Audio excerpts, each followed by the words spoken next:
Luxemburgi Zsigmondot már Lajos király vejének szánta és Mária leányával együtt utódának.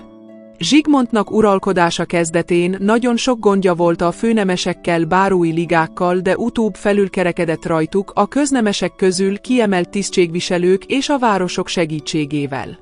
Mivel Zsigmond királynak gyakran volt pénzre szüksége, ezért még az egyházi jövedelmeket is megadóztatta. S hogy a jelentős jövedelmekkel járó főpapi tisztségekbe csak az ő emberei kerüljenek, bevezette a királyi tetszésjogot. Csak királyi jóváhagyással lehetett főpapi tisztséget betölteni országában, illetve a pápai rendeletek is csak akkor voltak kihirdethetőek és alkalmazhatóak, ha az uralkodó ehhez beleegyezését adta. Magyar királyként támogatta a városok fejlődését, kiváltságokat adományozva egyre több városias településnek, a kiváltságok között szerepelt a vásártartási jog. Ösztönözte, hogy a városok saját védelmükre falakat emeljenek. Kolozsvár ma is látható, városfalainak meglévő részletei Zsigmond korából valók.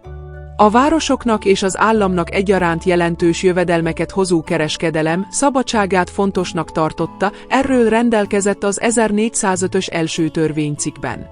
Szintén a kereskedelem érdekét szolgálta a mértékegységek egységesítése országosan, mindenhol a budai mértéket súly- és űrmérték tette kötelezővé. Ugyancsak Zsigmond király hívta meg a városok képviselőit országos tanácskozásra és a Magyar Országgyűlésre. A különböző rangú városok csak a királynak adóztak, szabad bíró és papválasztási joguk volt, s pallos jogot is kaptak.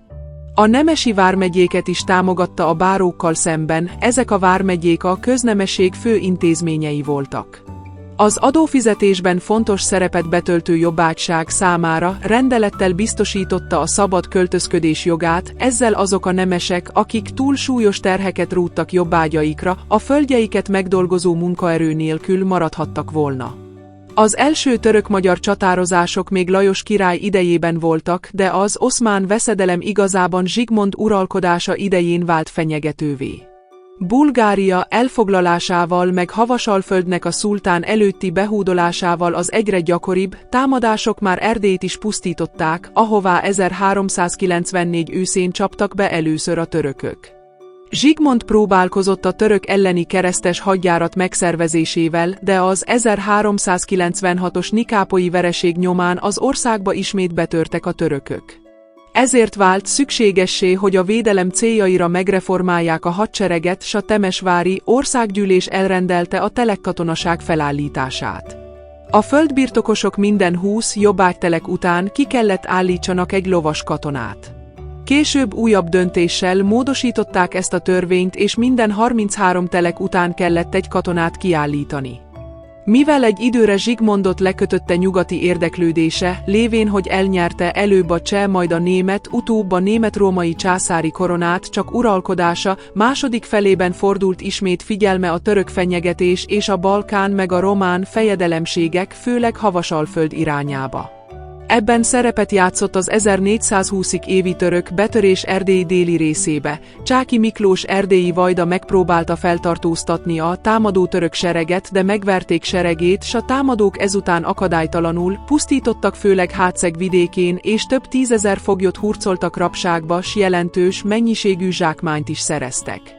A következő években a török és a nekik behódoló havasalföldiek egyre gyakrabban törtek be Erdélybe, s csak megerősített városok biztosítottak elegendő védelmet olykor, de az országrész déli és keleti része egyre gyakrabban szenvedette támadásoktól.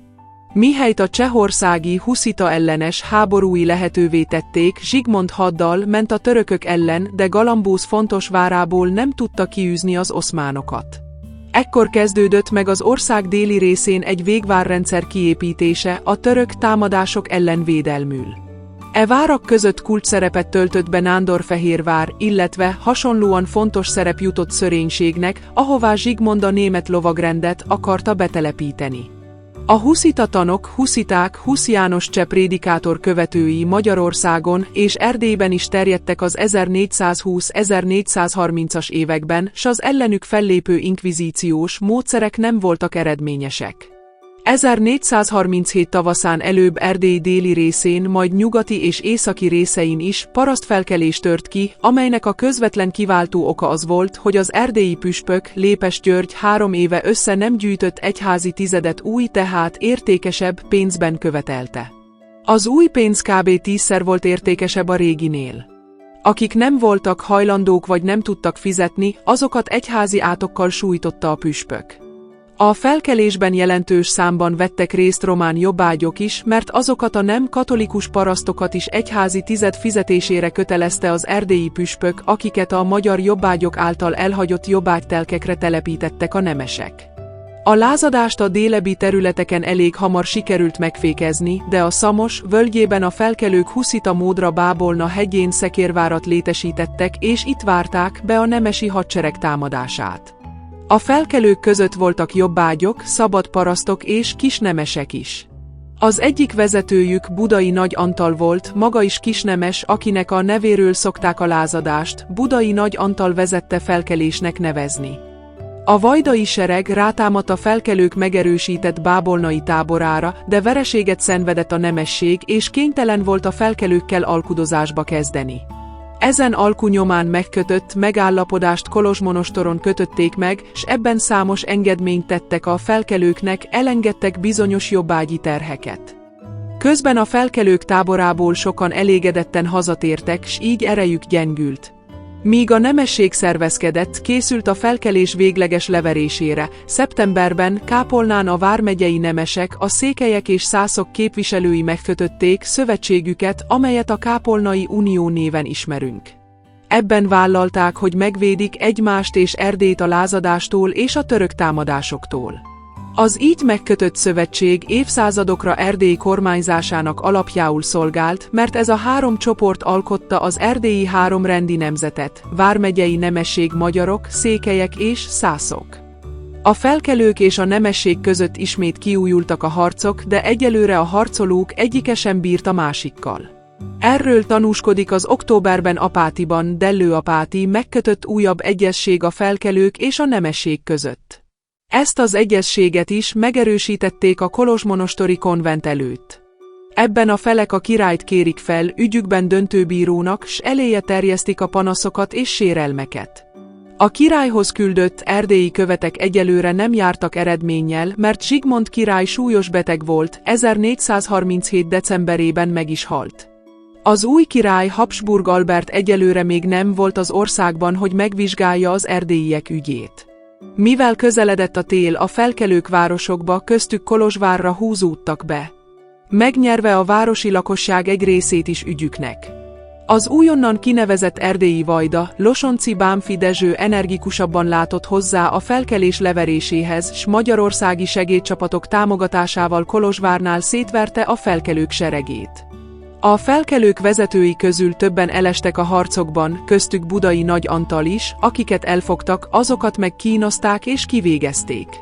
Kolozsvár városa, mivel támogatta a felkelést, elvesztette szabad királyi városi rangját az ezzel járó előnyökkel együtt, s ezt a címet csak később nyerte vissza. A jobbágyok helyzete maradt a régiben. A felkelés leverése után 1438. februárjában a 3 nemzet képviselői találkoztak Torda városában és megerősítették szövetségüket.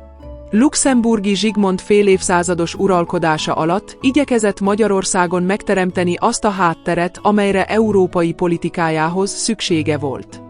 A török ellen alkalmazott módszerei még részben eredményesek voltak, de a halálát követő években szinte rendszeresen ismétlődtek az egyre több veszteséget okozó török betörések, amelyeknek éppen fekvése miatt Erdély volt az egyik célpontja. A halála évében kitört erdélyi felkelés csak nehezen sikerült leverni 1437-ben. A kolozsmonostori konvent előtt megerősített egyezményből a bábolnai felkelés okairól így ír a kronika. Ezen erdélyi részeken és bárki birtokán élő magyaroknak és románoknak összessége egyrészt azért, mert a Krisztusban tisztelendő atya, Lépes György erdélyi püspök úr a magyarok ugyanazon összessége részéről neki járó tizedét a hitvány dénárok forgalmának az idejében nem akarván behajtani. Csak nem 3 évig náluk hagyta felgyülemleni legújabban, nyilvánvalóan és jogtalanul túlterhelve őket nagy és súlyos pénznemben akarta tőlük kicsikarni. Mivel pedig ezt a 10 nem fizették meg, egyházi tilalommal sújtotta őket.